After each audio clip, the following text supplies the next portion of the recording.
मिथिगौना मोजां मोननाया माखौ बुङो?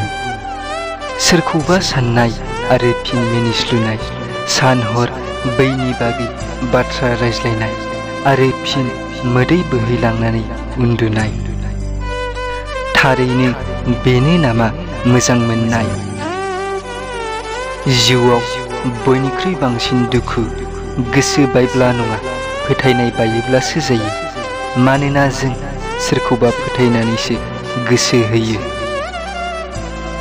बुङो दि मोजां मोननाय आरो बिस मोननैयावबो जेबो फाराग गैया। मोजां मोननानै मानसिफोरा थांना थानो हाया आरो बिस लोंनानै मानसिफोरा थैनानै थाङो।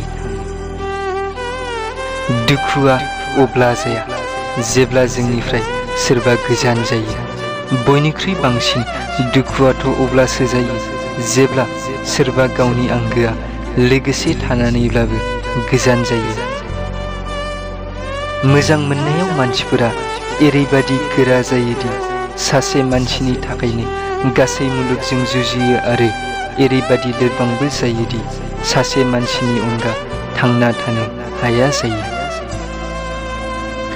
थारैनो मा बेखौनो बुङो नामा मोजां मोननाय?